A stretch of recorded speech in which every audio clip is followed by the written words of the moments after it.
Hello दोस्तों, आज देखते हैं हम लोग भारत के संविधान सभा का निर्माण कि भारत में संविधान सभा का निर्माण कैसे हुआ। उससे पहले आप थोड़ा सा समझिए कैबिनेट मिशन प्लान के बारे में। तो कैबिनेट मिशन जो प्लान है वो कब आया है? तो भारत में कैबिनेट मिशन प्लान 24 मार्च 1946 ईस्वी को भारत आया। कैबिनेट मिशन प्लान भारत में 24 मार्च 1946 ईस्वी को आया। लेकिन इसके दो उद्देश्य थे। इसका उद्देश्य क्या था? कैबिनेट मिशन भारत में आया क्यों? पहला जो इसका काम था, ये काम था संविधान का निर्माण करना। क्या निर्माण करना? संविधान का निर्माण करना। भाई संविधान को निर्माण करना है, उसके लिए क्या जरूरत होगा? संविधान की सभा। तो भाई पहला कार्य था कि संविधान सभा बनाएगा, और दूसरा इसका काम था कि अंतरिम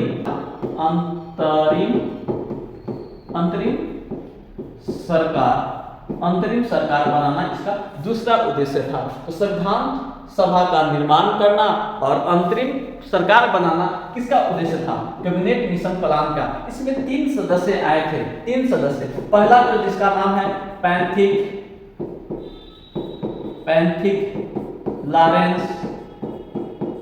लॉरेंस। दूसरा जो था एवी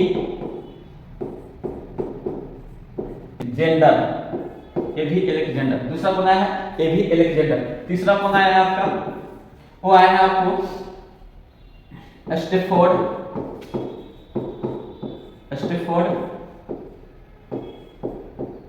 क्रिप्स। कौन आया है? Stafford Cripps. तो पूछेगा आपसे कि कैबिनेट मिशन प्लान में 3 सदस्य कौन कौन आए थे? तो पहला था पैंथिक लॉरेंस, दूसरा था एवी एलेक्जेंडर और तीसरा कौन था? स्टैफोर्ड क्रिप्स आए थे। अब देखेंगे आगे हम लोग इसको समझने की कोशिश करते हैं कि भाई इनका जो उद्देश्य था कि संविधान सभा का निर्माण करना। तो संविधान सभा का निर्माण होगा कैसे? आखिर किस तरह से संविधान सभा का निर्माण किया जाएगा और किसके द्वारा होगा? चलिए इसको हम लोग पहले देखते हैं, संविधान सभा का निर्माण किस तरह से हुआ। आगे हम लोग देखेंगे संविधान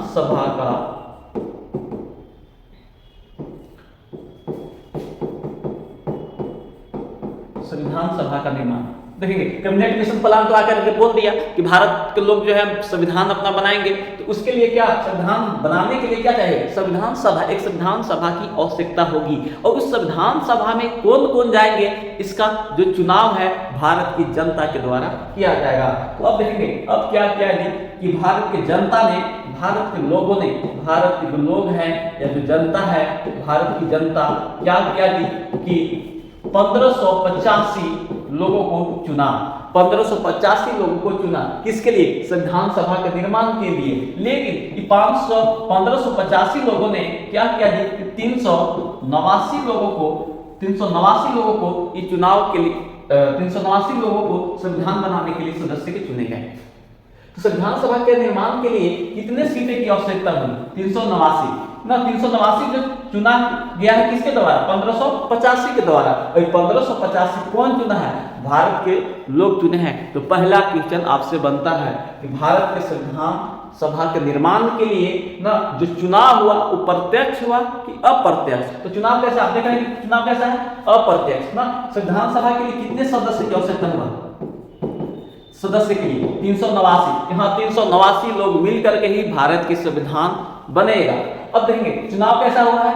अप्रत्यक्ष। कैसा चुनाव हुआ है? अप्रत्यक्ष। और ये जो चुनाव हुआ है एकल संक्रमणीय पद्धति के द्वारा। क्या है एकल संक्रमणीय पद्धति? हम आपको आगे बताते हैं। इससे पहले हम लोग समझने की कोशिश करेंगे कि जो 389 जो लोग हैं कहां से आए ना। अब देखेंगे 389 लोगों में से ना, इसमें से हम लोग देखेंगे चुनाव, कितने लोगों को चुनाव हुआ, और कितने लोगों को मनोनीत किया गया। तो देखिए ये जो चुनाव हुआ है 296 सीट का ना। 389 में से ना 296 को पक्का हुआ है, चुनाव हुआ है, उसका निर्वाचन हुआ है। और मनोनीत जो किए गए थे 93 को चुने गए हैं। 93 लोग को चुने गए हैं। अब देखेंगे चुनाव जो हुआ था, देखेंगे चुनाव हुआ कहां से हुआ? तो पहले थे ब्रिटिश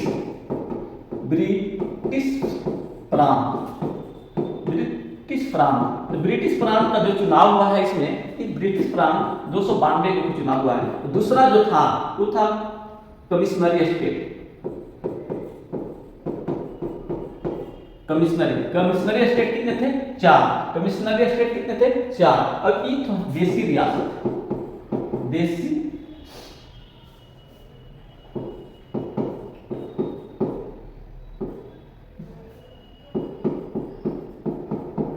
रियासत ना। देसी रियासत में कौन थे? राजा थे, रजवाड़े। तो राजा रजवाड़ा को चुनाव ना होकर के उनको क्या किया गया है? मनोनीत किया गया है। तो आपको बोलेगा कि मनोनीत कितने सदस्य थे? तो 93 जो थे सदस्य वो मनोनीत किए गए थे, और 296 पे क्या हुआ है? वो चुनाव हुआ है। अब हम लोग देखेंगे जिसमें चुनाव में ब्रिटिश प्रांत कितना था? 292। कमिश्नरी स्टेट का भी चुनाव हुआ है। हाँ, इसका 4 कमिश्नरी स्टेट था, उसका भी चुनाव हुआ। कमिश्नरी स्टेट कहने का अर्थ है कि जो अभी केंद्र शासित प्रदेश है ना, उसी तरह से ना 4 कितने थे? 4 और क्या थे? कमिश्नरी स्टेट थे, जिसका अंग्रेज का शासन चल रहा था। कौन 4 है? 4 आपसे पूछ सकता है। ए से हम लोग याद रखेंगे, ए से अजमेर है, अजमेर। बी से याद रखेंगे, बी से बलूचिस्तान, सी से याद रखेंगे कुर्ग आपको कहा है कर्नाटक में, और डी से याद रखेंगे दिल्ली।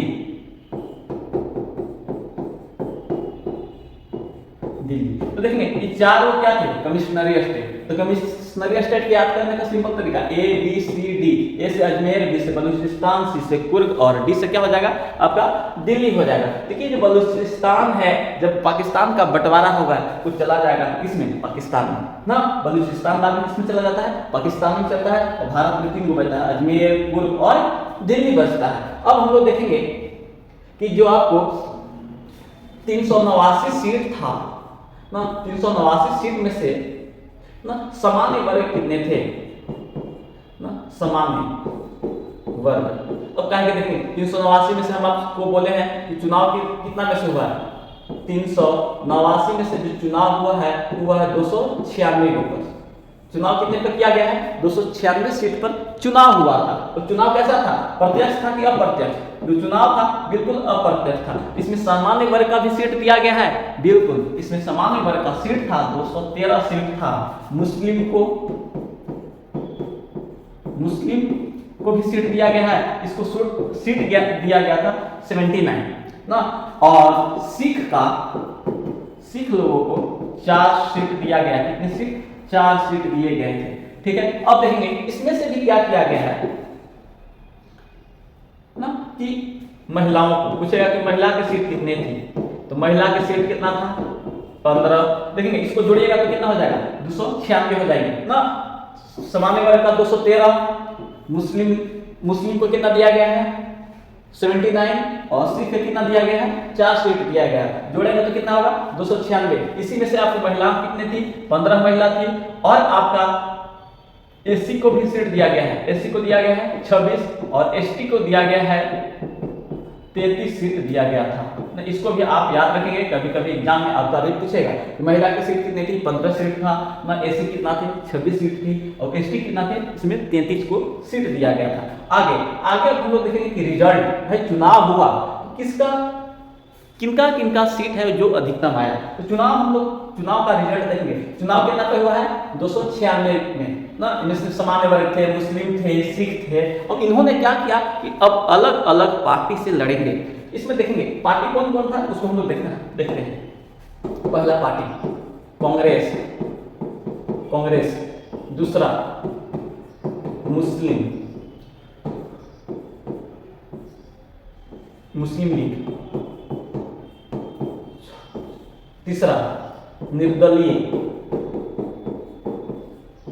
और चौथा अन्य पार्टी का भी हुआ। ध्यान से सुनिए ना, जब रिजल्ट जब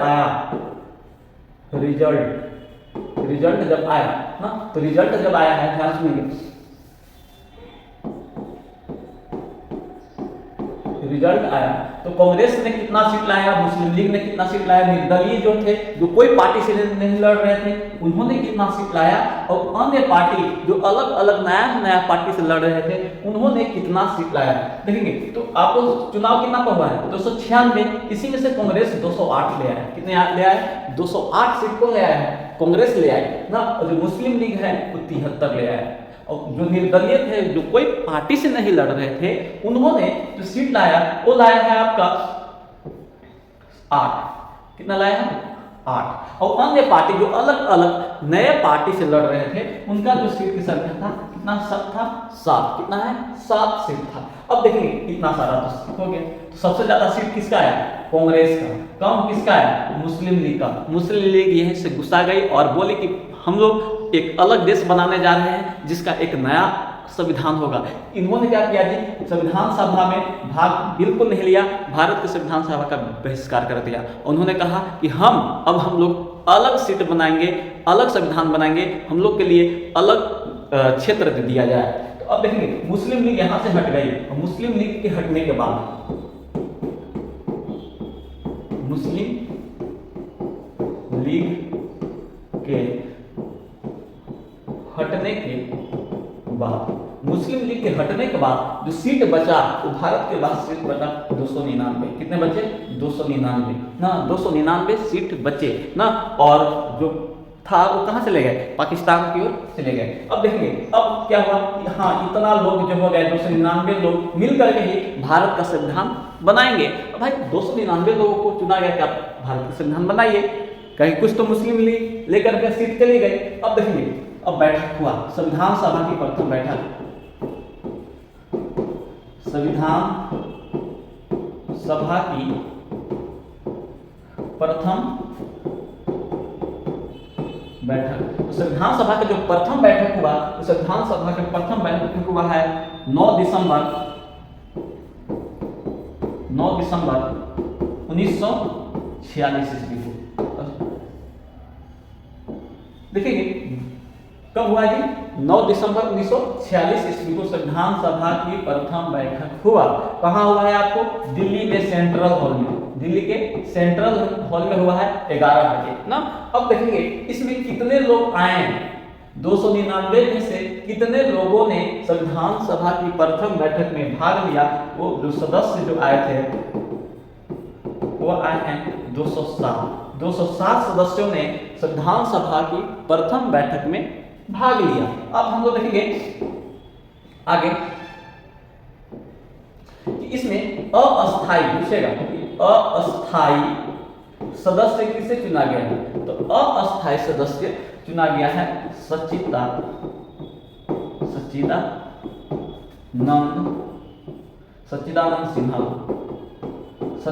सिन्हा को अस्थाई चुना गया। क्यों, क्योंकि संविधान सभा के सबसे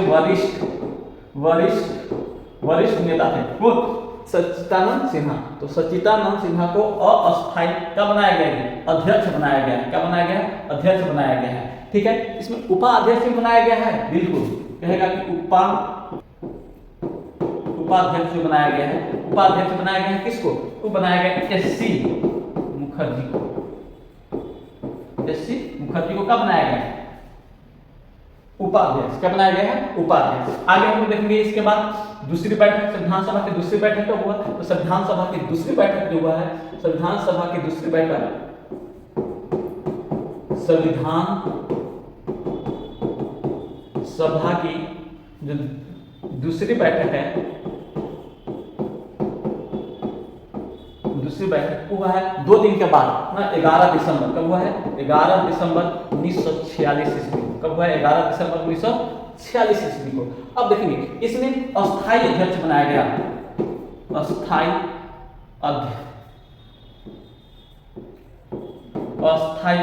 अध्यक्ष किनको बनाया गया है, तो डॉक्टर ना राजेंद्र प्रसाद को बनाया गया ना। अब देखेंगे इसी में संवैधानिक सलाहकार किसको बनाया गया, तो बीएन राव को। संवैधानिक सलाहकार पूछेगा कि संवैधानिक सलाहकार किसको बनाया गया, सलाहकार तो बनाया गया है बी एन राव को। किनको बनाया गया है? बी एन राव को बनाया गया है। आगे हम लोग देखेंगे संविधान सभा की तीसरी बैठक। तो जो तीसरी बैठक हुआ है, तीसरी बैठक ना, तो संविधान सभा का जो तीसरी बैठक हुआ है वो 2 दिन के बाद हुआ, 13 दिसंबर को। कब हुआ है? 13 दिसंबर 1946 ईस्वी को। कब हुआ है? 13 दिसंबर 1946 ईस्वी को। और इसी में पेश किया गया उद्देश्य प्रस्ताव। इसमें क्या पेश किया गया है? उद्देश्य प्रस्ताव। उद्देश्य प्रस्ताव क्या पेश किया गया है? उद्देश्य प्रस्ताव ना। पूछेगा कि उद्देश्य प्रस्ताव ना कौन पेश किया? तो उद्देश्य प्रस्ताव जो था पंडित जवाहरलाल नेहरू के द्वारा, पंडित जवाहरलाल नेहरू के द्वारा उद्देश्य प्रस्ताव पेश किया गया। इसमें संविधान का एक झलक दिखाई दे रही थी। उद्देश्य प्रस्ताव में पता चल रहा था कि हाँ, कि भारत का जो संविधान है कैसा होना चाहिए। अब देखेंगे इसको स्वीकार कब किया गया? तो 22 जनवरी 1947 ईस्वी को, 22 जनवरी 1947 ईस्वी को उद्देश्य प्रस्ताव को स्वीकार कर लिया गया। क्वेश्चन पूछेगा कि उद्देश्य प्रस्ताव ना किसके द्वारा लाया गया? तो पंडित जवाहरलाल नेहरू के द्वारा। और इसी के आधार पर हम लोग बनाएंगे प्रस्तावना। क्या बनाया जाएगा? प्रस्तावना बनाया जाएगा। तो पेश कब किया गया? तो पेश किया गया है 13 दिसंबर 1946 ईस्वी को। किसके द्वारा? तो पंडित जवाहरलाल नेहरू के द्वारा ना। इसमें देखेंगे स्वीकार कब किया गया? स्वीकार पूछेगा कि जब याद रखेंगे तो स्वीकार किया गया है 22 जनवरी 1947 ईस्वी को ना। आगे हम लोग देखेंगे नेक्स्ट क्लास में। तब तक के लिए जय हिंद, जय भारत।